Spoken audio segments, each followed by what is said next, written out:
옆에 분들이 인사합니다. 잘 오셨습니다. 네. 내일 새벽에 꼭 만납시다.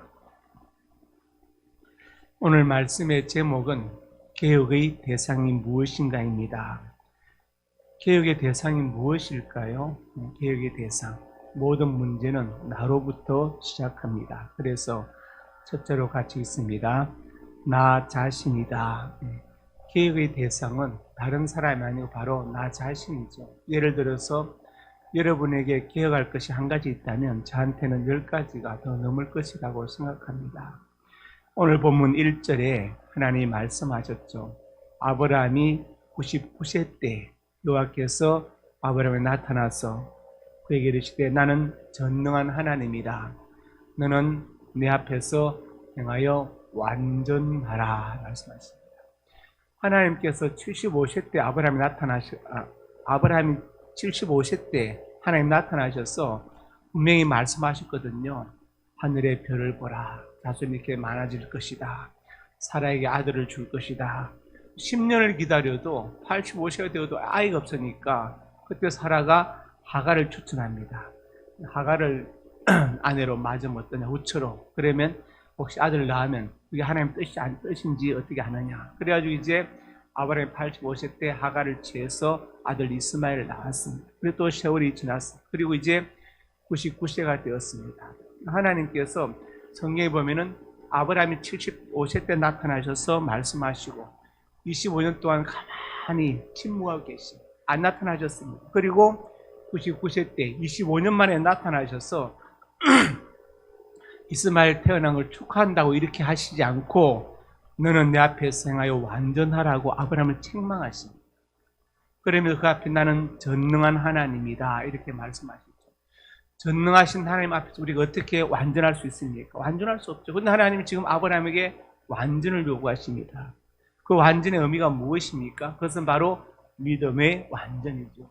하나님의 전능함을 믿고 왜 끝까지 기다리지 못하고 하갈을 취해서 이스마엘 낳았느냐? 하나님은 그것을 책망하십니다. 하나님은 아브라함에게 나의 벗 아브라함 이렇게까지 말씀하셨는데 25년 동안 하나님 얼마나 서운하셨던지 나타나지 않으시다가 99세 때 나타나셔서 아브라함을 책망하시면서 행하여 완전하라. 끝까지 믿음을 지키고 있어라. 왜 끝까지 나의 전능함을 믿고 기다리지 못했느냐고 아브라함을 책망하십니다. 그래서 믿음의 조상 아브라함이 책망받은 것은 자기 믿음이 끝까지 하나님을 신뢰하고 기다리지 못했다는 것이죠. 그것 때문에 책망을 받습니다. 어느 정치 지망생이 그렇게 기도했다. 하나님, 이 세상을 개혁할 힘을 주시옵소서. 중년이 되어서 내 이웃이라도 내 가족 친지라도 개혁할 수 있는 힘을 주셔서 노년이 되니까 깨달았어요. 나 자신이라도 개혁할 힘을 달라고 이렇게 기도했다는 것입니다. 그래서 모든 개혁은 나로부터 공자가 3인 이행에 필요하사란 말을 했어요. 세 사람이 길을 가면 반드시 거기에 나의 스승이 있다는 거예요. 잘하는 사람 보면 나 저렇게 잘해야 되겠다. 못하는 사람 보면은 반면 교사로 삼아서 나는 저렇게 하지 말아야 되겠다 생각하는 것이죠. 간디가 왜 위대합니까? 왜 간디 앞에 마는 크다는 것이고 틈하는 영혼인데 왜 위대한 영혼 간디라고 붙이느냐? 간디가 기적을 행해서가 아닙니다. 항상 자기 자신을 성찰하고 자기 자신을 개혁의 대상으로 삼았기 때문에 간디가 위대한 것입니다. 어떤 어머니가 아이를 데려와서 간디한테 부탁합니다. 선생님, 우리 아이가 사탕을 너무 많이 먹어서 사탕 좀 먹지 말라고 해주세요. 간디가 일주일 뒤에 다시 오세요 했어. 어머니가 이상하잖아요. 겨우 면담 시간을 받았는데 일주일에 다시 오라고 했어요. 봤는데 일주일에 다시 왔어요. 그래가지고 우리 아이가 사탕을 했더니 간디가 아이에게 사탕을 많이 먹지 말아라. 그러면 이가 상하고 건강에 좋지 않다. 어머니가 궁금하죠. 아니 선생님 일주일 전에는 왜 그렇게 말씀하지 않고 갔다 일주일 뒤에 다시 오라고 하셨냐고 했더니 간디가 나도 사탕을 좋아해서 계속 먹고 있었다. 그러니 내가 아이에게 자신에게 말할 수 없었다. 내 일주일 동안 사탕을 끊고 아이에게 지금 말하기 위해서 자신에게 말하기 위해서 일주일 뒤에 오라고 하는 것이다. 그렇게 말했죠. 인도가 영국의 식민지일 때 영국 맨체스터 방직 공장에서 만드는 값싼 옷들이 인도로 쏟아져 들어왔어요. 그러니까 인도 사람들이 이제 자기들의 물레를 돌려서 옷을 만드는 것이 아니라 값싼 영국의 옷들을 사면서 인도의 모든 산업은 점점 더 영국의 예속화 되었습니다. 그래서 간디가 이거 큰일 났다 해가지고 간디가 직접 물레를 잡고 물레를 돌려서 실을 잡아서 옷을 만들기 시작했습니다. 그랬더니 전 인도 국민들이 그걸 따라해가지고 비록 영국이 싸긴 싸지만 사지 않고 경제가 예속되지 않도록 매판 자본이 되지 않도록 물레를 돌려서 옷을 다 만들기 시작했어요. 그 당시에 그 기록 보면요, 영국 맨체스터 방직 공장이 수출이 안 돼가지고 인도가 더 이상 옷을 안 사니까 노동자들이 월급을 못 타서 아이들이 학교 도시락을 못 사갔다는 기록이 나왔어요. 그 정도로 간디의 솔선수범이 자신부터 앞장서서 성찰하는 것이 힘이 컸다는 것입니다. 간디의 마지막 위대한 점이 무엇이냐? 마지막 위대한 점. 간디가 선생님이 돌아가시면 어떻게 할까요? 선생님의 유골을 화장해서 그걸 갖다가 인도의 산하에 뿌릴까요? 했더니 간디가 왜 그런 걸 신경 쓰느냐? 그런 건 신경 쓰지 말아라. 그런 것은 아무 쓸데없는 것이다. 그것은 나중에 사람들이 처리하도록 내버려 두고 나는 큰 묘 같은 거 만들지 말고 흔적도 없이 처리해라. 간디가 정말 위대하지 않습니까?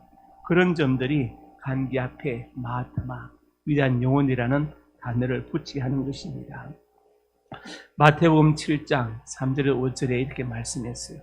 형제의 눈 속에는 티는 보고 내 눈 속에는 덜보는 깨닫지 못하느냐. 내 눈 속에 덜보가 있는데 형제에게 말하기를 티를 빼게 하라 하겠느냐. 내 눈 속에서 덜보를 먼저 빼어라. 우리 속담이 있죠.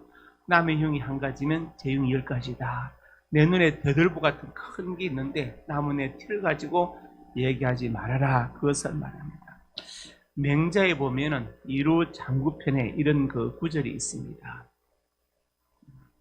애인 불친 반기.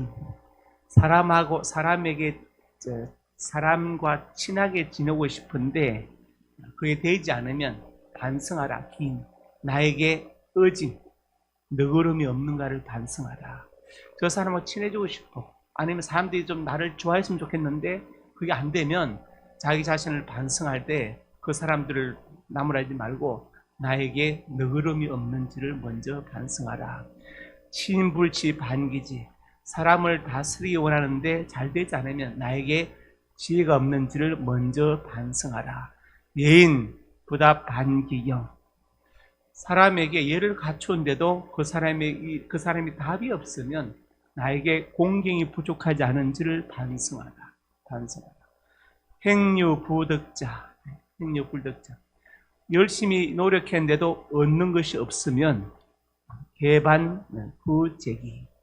모든 것의 원인과 과정을 살펴서 반성하라. 원인이 뭐가 잘못됐고 과정이 뭐가 잘못됐는지 이렇게 내가 열심히 노력했는데도 이것이 얻어지지 않으면 반성하라. 이신정. 너 자신부터 바르게 하면 이 천하가 너에게 돌아올 것이다. 그리고 뭐냐면 뭡니까? 너나 자기 자신이 잘해야 된다. 자기 자신. 모든 계획의 대상은 자기 자신이라고 성령도 말씀하고 위대한 선인들이 말씀하고 맹자까지도 너 자신을 먼저 반성할 것이지 다른 사람 흉보지 말라고 말하고 있습니다. 그래서 여러분 꼭 기억하시기 바랍니다. 세상이 왜 이래? 사랑이 왜 이래가 아니고 나 자신이 왜 이래? 내 자신이 문제입니다. 교육의 대상은 첫 번째로 나 자신이다. 맹자의 말처럼 기억하면서 항상 우리 자신을 먼저 살펴서 성찰할 수 있기를 주님의 이름으로 축복합니다. 두 번째로 같이 읽습니다. 나의 가정이다. 창세기 35장 1절에 5절에 보면은 야곱이 이르시되 베들로 올라가서 단을 쌓아라 이렇게 말씀하셨죠. 디나 사건 때문에 지금 난리가 났습니다. 그래서 지금 다 죽게 생겼어요. 그때 하나님께서 야곱에게 말씀하시는 베들로 올라가라. 베들이 옛날에 형 에서의 낯을 피해서 외삼촌 라반의 집으로 2000리가 넘는 먼 길을 도망갈 때, 그때 겨우 3일길 가서 돌베개 베고 잠들었을 때 하나님께 나타나셔서 바로 그 언약하시고, 그것이 바로 베델 루소 땅이었죠. 이 땅을 너와 내 자손에게 영원히 주리라 약속하셨는데, 야곱은 이제 옛날에 그 약속 까맣게 잊어버리고 베델을 잊어버리고 살았어. 그래서 하나님께서 이제 디나 사건을 통해서 베델의 그 옛날의 사건을 깨닫게 하시고 베델로 올라가서 이제 내가 너에게 다 약속을 지켰어요. 너도 나에게 약속을 지키라고 지금 말씀하시는 겁니다. 그래서 이 절에 야곱이 무엇을 했느냐? 너희 중에 있는 이방 신상들을 버리고 자신을 정결하고 의복을 받고 입어라. 야곱의 가족 중에 이방 신상을 갖고 다니는, 이방 신상, 우상을 들고 다니는 거예요. 그 다음에 자신을 정결 의복을 받고 입어라. 옷을 받고 입어라. 하나님의 사람으로. 그러면서 일어나 베들로 올라가자.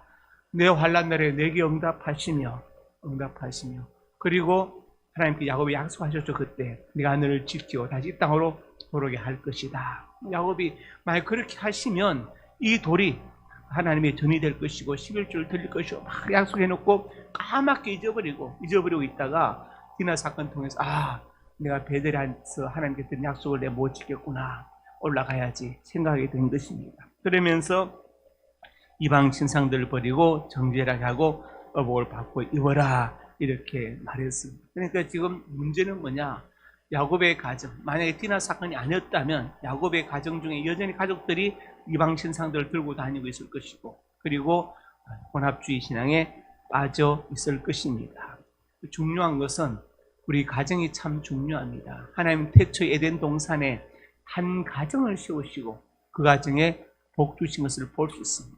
하나님은 이 땅에 교회를 세우셨죠. 그래서 모든 조직이 다 없어져도, 모든 기관이 없어져도 가정과 교회만은 이 땅에 남아있습니다. 그것이 이 사회의 최후의 보루입니다. 디모데전서 3장 1절 5절에 말씀했습니다. 사도 바울이 믿음의 아들 디모데에게 말하는데, 감독의 직분을 얻으려면 선한 일을 사모하는 것이다. 책망할 것이 없고 하나님의 남편이 되고 절제, 신중, 단정, 나간에 대접하고 가르치길 잘하고 술을 즐기지 않고 굿하지 않고 관용, 다투지 않고 돈을 사랑하지 않고 자기 집을 잘 다스려서 자녀들로 모든 공손함을 복종하는 자리 할지며. 5절에 가서 시작. 사람이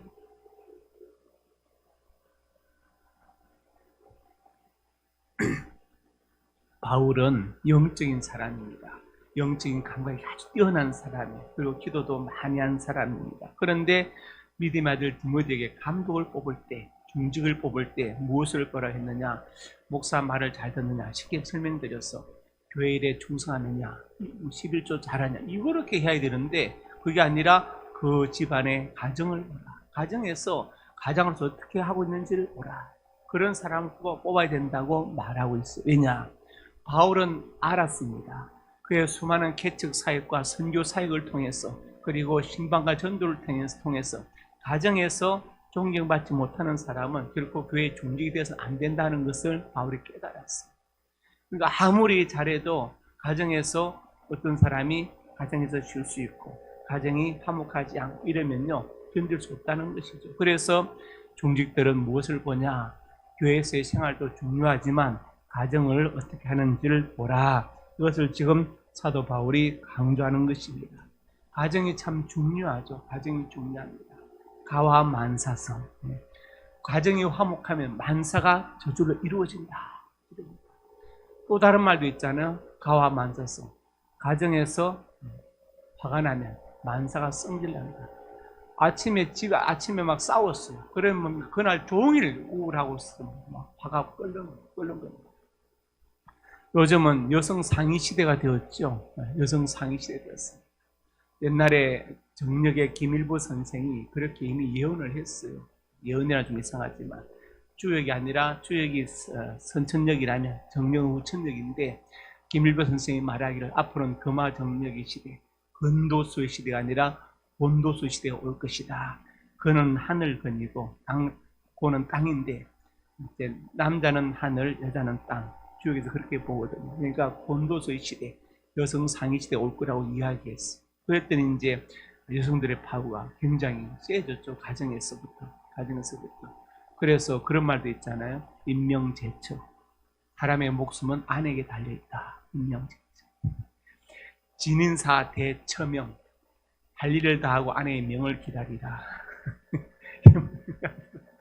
이것은요, 좀 극단적인 예지만 그렇게 바람직한 건 아니죠. 아닙니다. 가정이 참 중요합니다.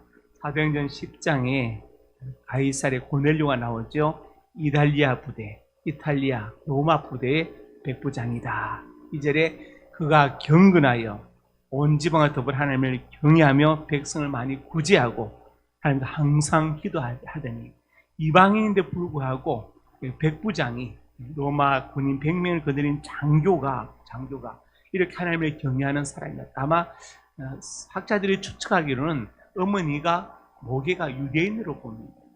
유대인 어머니가 아들을 철저하게 유대인으로 만들어 놓은 거예요. 그래서 항상 기도하더니 그래가지고 이제 요파 있는 베드로를 초청하게 되고 그 다음에 베드로의 설교를 듣고 또 세례받고 이런 역사가 일어나지 않습니까?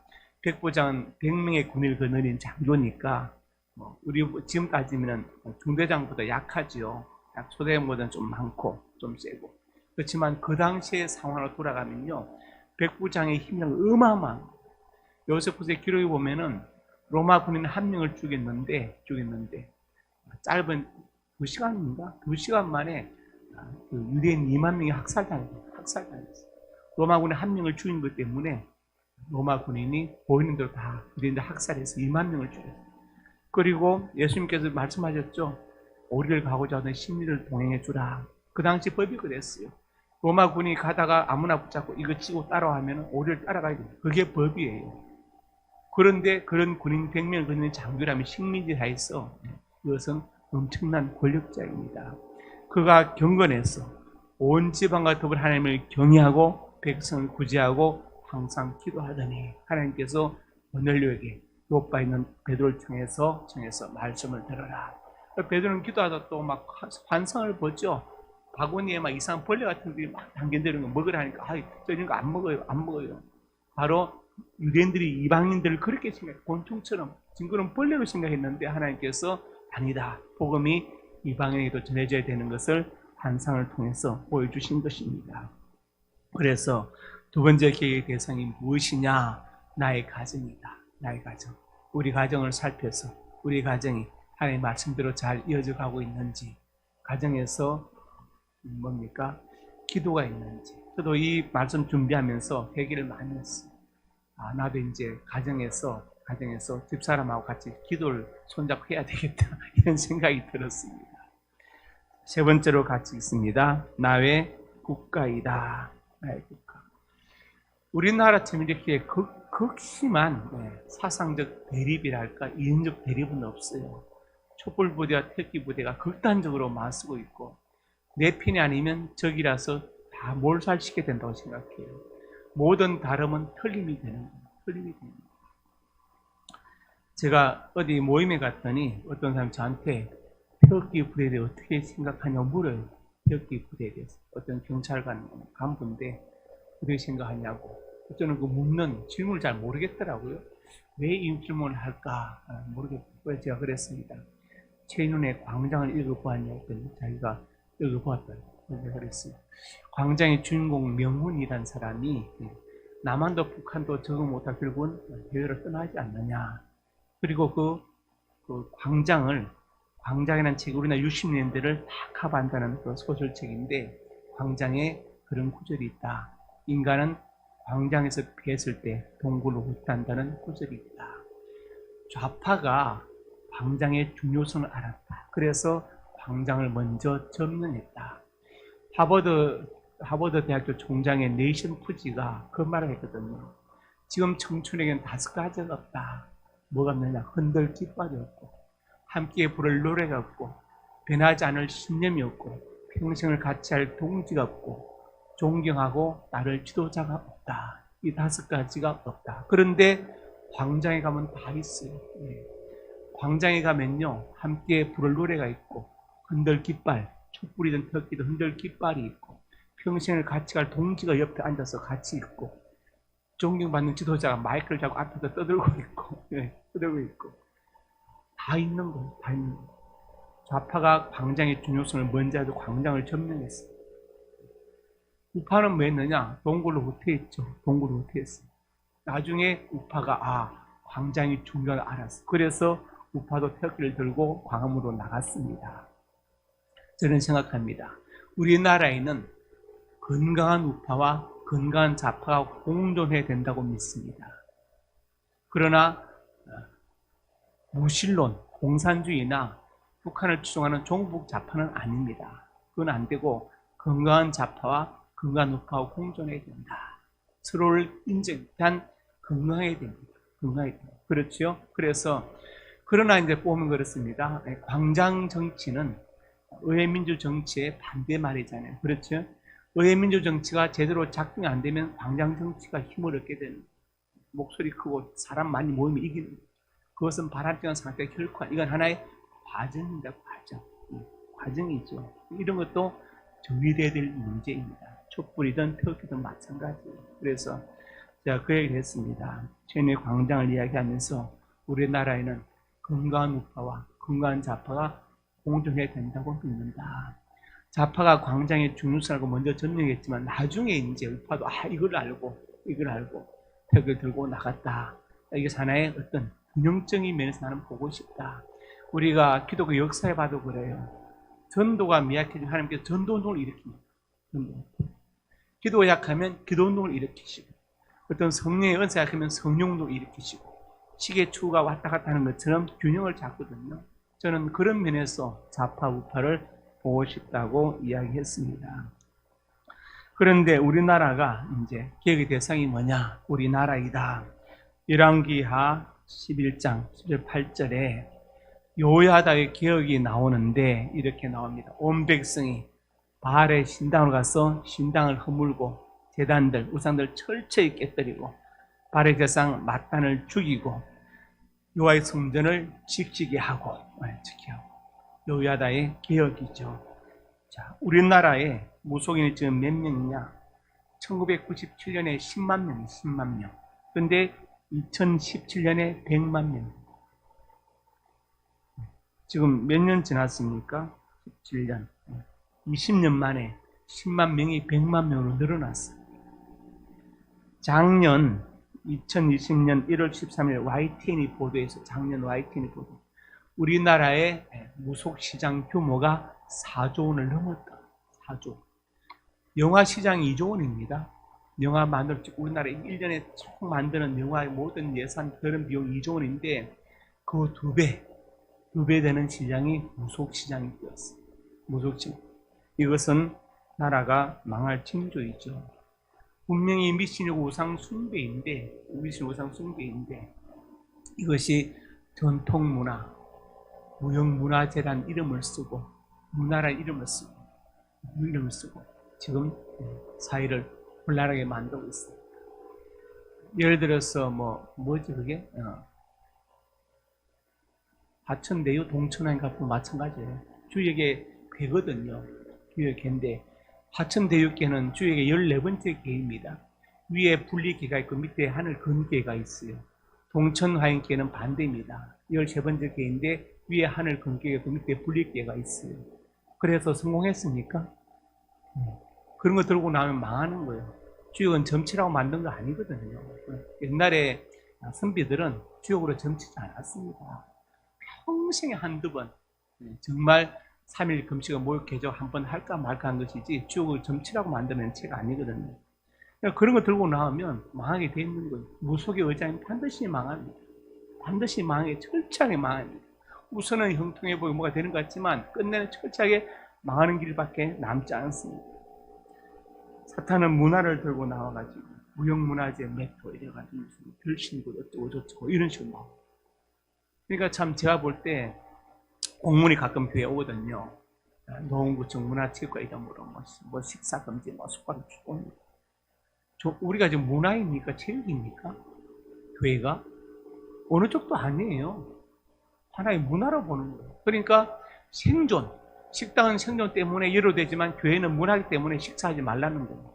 이 인식 자체가 이 접근 자체가 틀립니다. 그러니까 우리도 독일처럼 종교법인법이 만들어지고 어떤 종교청 같은 게 있어야 되는 거예요.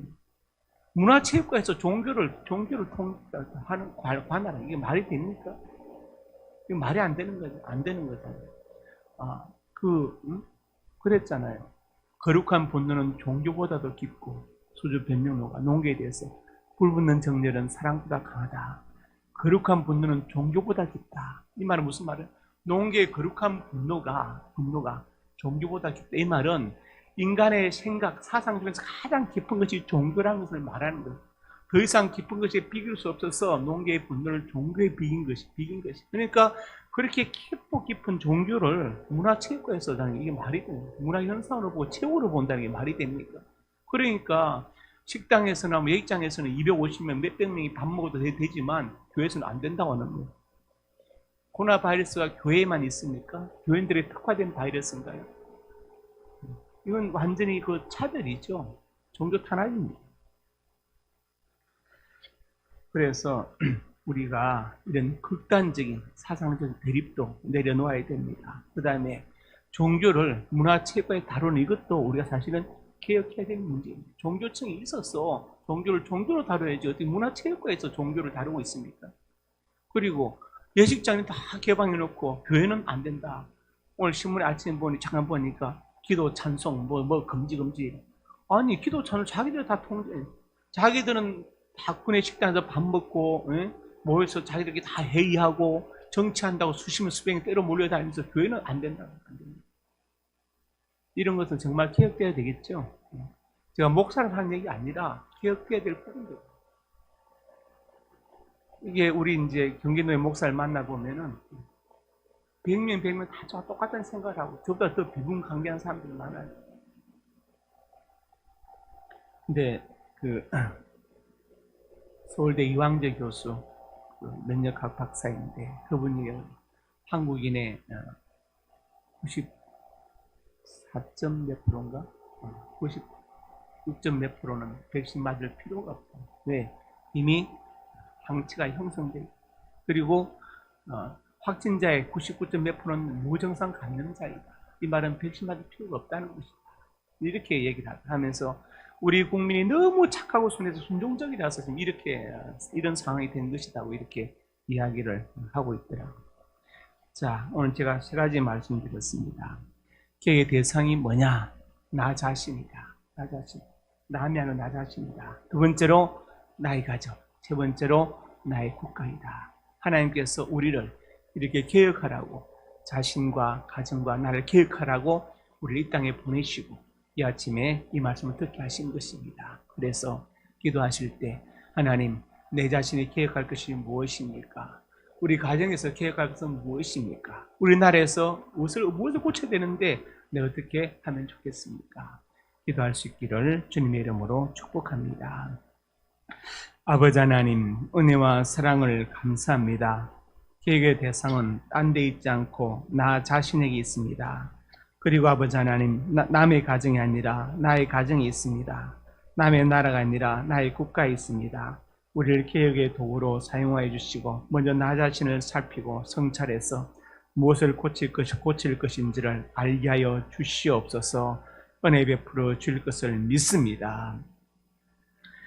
이제는 우리 주 예수 그리스도의 은혜와 아버지 하나님의 사랑과 성령의 교통하심이 오늘 주신 말씀 아멘으로 받고 개혁의 대상이 남이 아니라 나 자신이며 다른 가정이 아니라 우리 가정이며 다른 나라가 아니라 나의 국가인 것을 알고 이 개혁에 적극적으로 동참하여 개혁하기 원하는 하나님의 사람들 머리 위에 이제부터 영원토록 함께 있을지어다. 아멘.